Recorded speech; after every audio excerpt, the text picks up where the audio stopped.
I wanted to come in again today to talk to everybody about common video fears.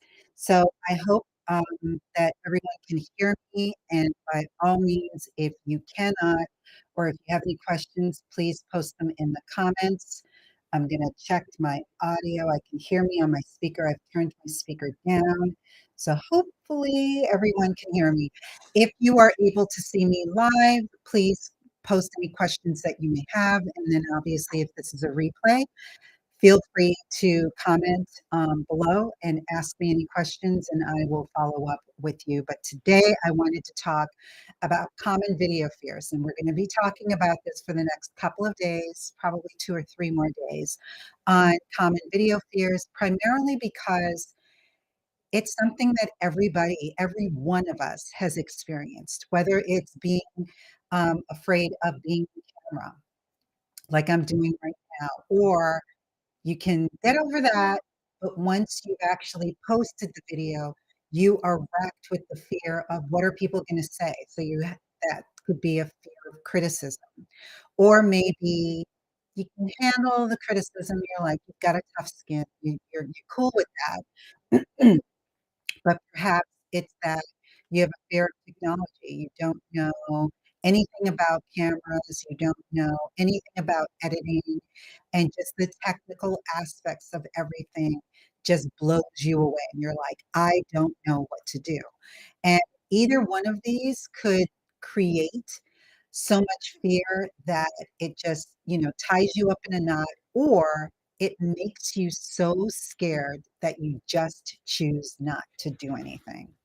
And what I wanted to come in and share with you today is that you're not the only people that feel that way. There are plenty of people that are out there that are either grappling with not wanting to go on camera for any myriad of reasons, because there's more fears than the fears that we're going to cover today. I'm going to talk about 3 of those fears today, but there are plenty more fears that exist. But I just want you to know that you're not alone. There are a lot of people that are currently successful on camera and those that are still suffering from it. But it is definitely a common fear that we all experience. I can recall back in 2013 when I started my business, I decided, thanks to a coach that I had at the time, that I was going to have my business be a service that I provided video editing for my clients. This was back in 2013. YouTube existed, but it wasn't as prevalent as it is today. And none of the social media platforms, not Facebook, not Instagram didn't exist then, but not Twitter, not any of them were using video as a mechanism by which you could upload content onto their platform. And I started this business where I was editing videos for my clients. And then I discovered that YouTube was a tool and a platform that my clients could use. So part of what I did was really push my clients to break out of their shell and to get over their fears and to create videos so that they could use those videos and upload them onto YouTube. But the funny thing was, I was encouraging them to do it, but I wasn't doing it for myself. And the reason why I wasn't doing it was because I had a fear of the camera. I've had many, many fears. That's just one of them. And I was afraid of being on camera for a multitude of reasons. I hated the way that I looked. I was a little bit heavier than I am now. That was one of the reasons, but I just didn't like the way that I appeared on camera. It was something that I'd always had an issue with. I didn't even like still photographs of me taken. If somebody came out with a camera, I was running in the opposite direction. But I knew that if I was going to sit here and call myself an expert and say that I was going to help my clients overcome their fears, or at least encourage them on the reasons why it was so important for them to utilize video, then I had to walk the walk as well.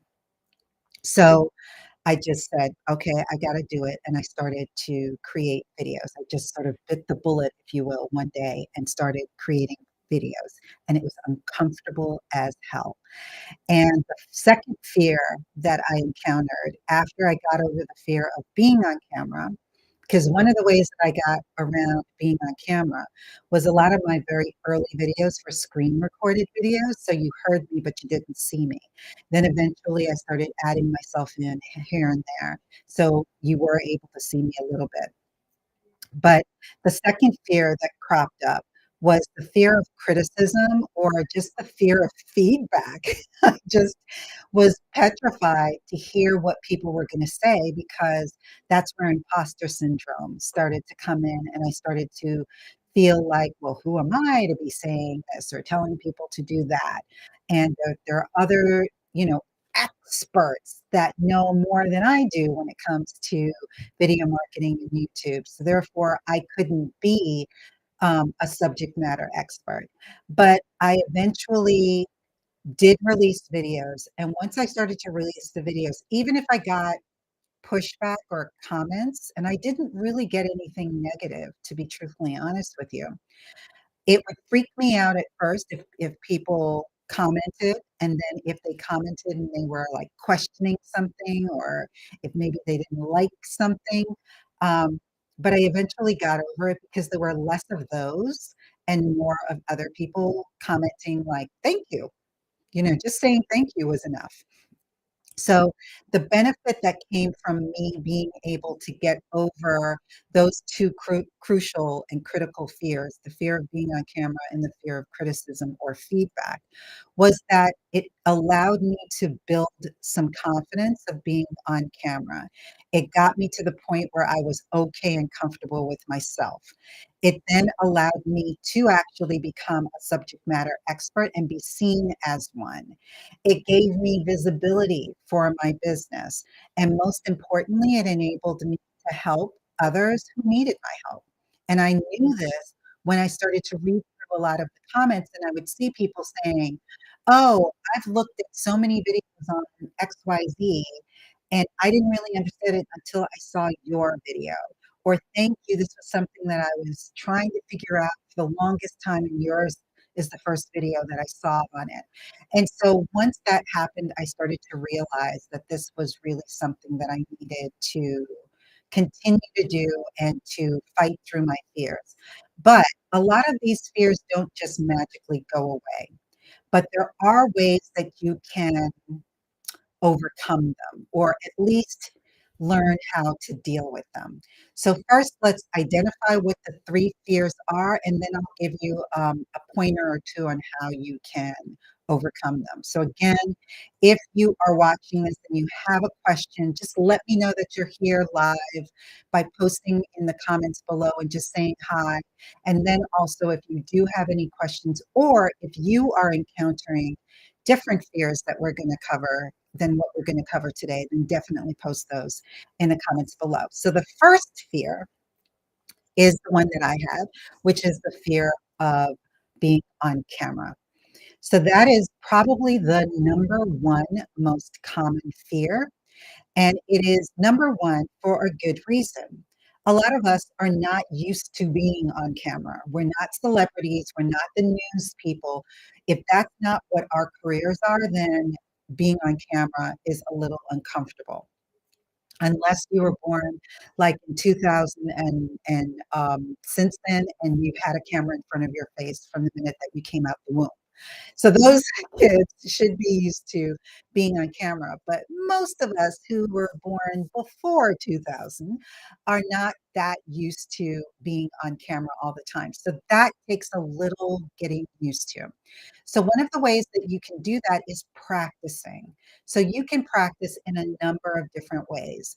When I first started coaching my clients, what I would tell them to do, and this was back in the day, especially when Facebook had started live streaming, I would tell them, do a live stream, but do it privately. So on Facebook and on YouTube, you can do this where you're just doing it to only me, or on Facebook, I mean, on YouTube, you're doing it as a private.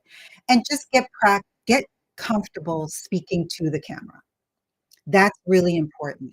And the reason why I recommend doing it in a live streaming format is because I think with having that record button clicking it on your phone or on your video camera sort of gives you an excuse to sort of screw up, if you will. Whereas if when you hit the live stream button, like today I hit the live stream button, if I stumble, if I make a mistake, oh well, that's life. There's nothing I can do about it. And so I want you to kind of embrace your mistakes because that just shows that you're human. Another way that you can practice if that is too daunting and you have to sort of work your way up to that, is you can just simply stand in front of a mirror and you can just talk in front of the mirror.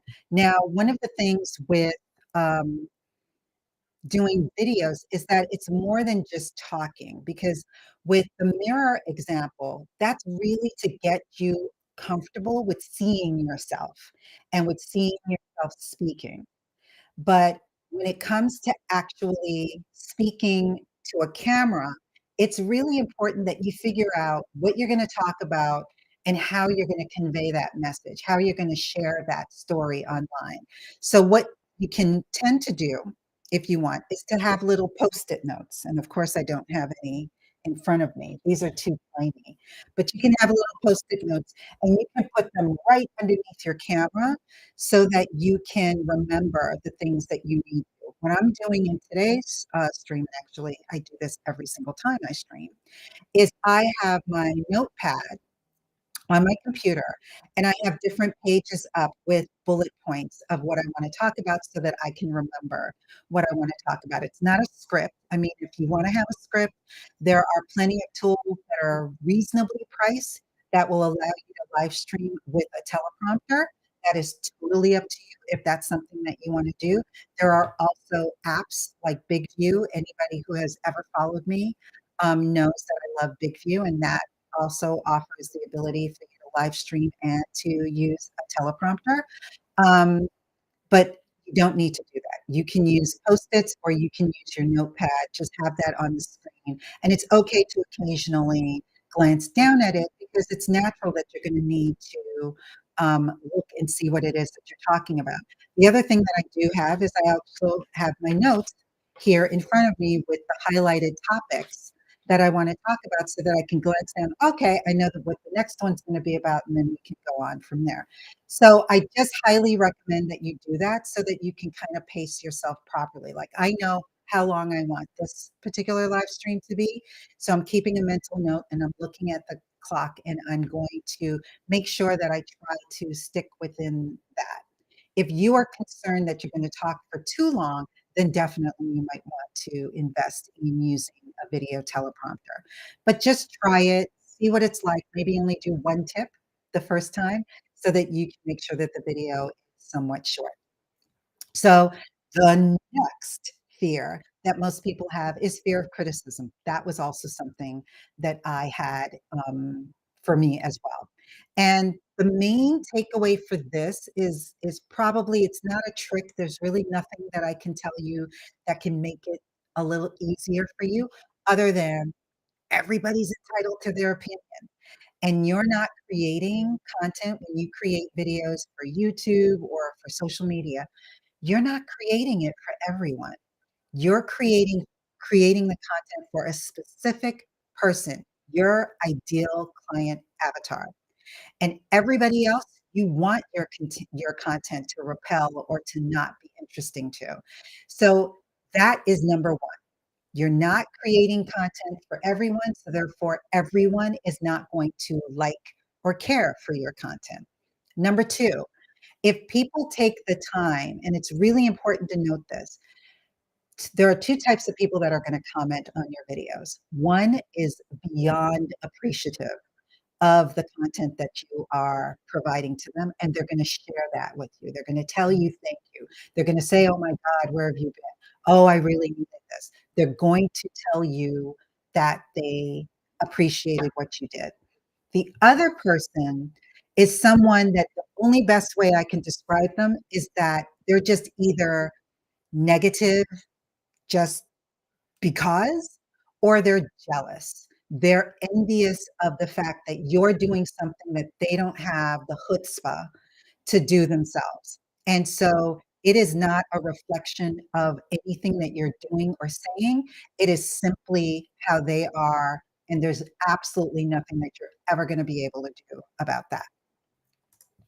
The last fear is the fear of technology, and there are a group of people that have this fear of technology or that, the technical aspects of video production and creation just challenges them overall. So for that, it's an easy, easy fix. I am a proponent of using what you already have. Everybody has a smartphone, everybody has a web camera. Use that. That's number 1. You know how to use your phone. Everybody today, post-COVID, knows how to use, a webcam. So you have no excuse of not understanding what to do when it comes to the video. And then there are user-friendly software programs that are out there that allow you, if you need to edit your videos, that allow you to either learn how to edit them really quickly and easily, or because we're in the post-Chat GPT world or the post-AI world, or we're in AI, I shouldn't even say post. There are a lot of tools that are coming out nowadays that allow you to edit using AI. So that makes it a total breeze for you to be able to do. The main thing that I want you to take away from this and for you to understand about creating videos and about abolishing your fears is that if you're using videos, it's because you have a message that you want to get out there. You have a message that can resonate with your ideal audience, and you need them to hear it because they need to hear it and they are actively searching for it. So don't consume yourself with, "Oh, well, I'm not good at this," or I can't stand to hear anybody say anything critical," or "I don't know how to operate this," or "I'm just afraid of being on camera." Just push all of those negative sayings aside and just do it. It is better to get started before you're ready than to try to constantly prepare and putting everything in order, because all you're doing is procrastinating and pushing it off to a day that may and probably never will come. So finally, fear, and video fear in particular, is absolutely normal. It is nothing unusual for you. But by overcoming any of these 3, and please post in the comments below if you have other fears beyond these, because we're gonna address them in future, live streams. Just know that you need to push your boundaries and get past these fears so that you can get out of your comfort zone, because we are comfortable not doing the things that we've been doing. If it is hard, we're gonna avoid it. If it is scary, we're gonna avoid it. So that's the norm, that's our comfort zone. We need to really push ourselves beyond that, because I know that if you practice, if you, recognize that you're not creating content for everyone, and if you're willing to just do the things that are simple and easy in terms of getting yourself out there, you'll be able to conquer your fears and start creating content on a regular and consistent basis. If you thought that this video was helpful, please feel free to share it. Definitely comment below. And then on my ticker, if you want to learn more about my digital course, you can go to ediclark.com/the-course. If you would like to meet with me and just have a free 20-minute consultation, just scan the image in the upper right corner, and let's have a chat.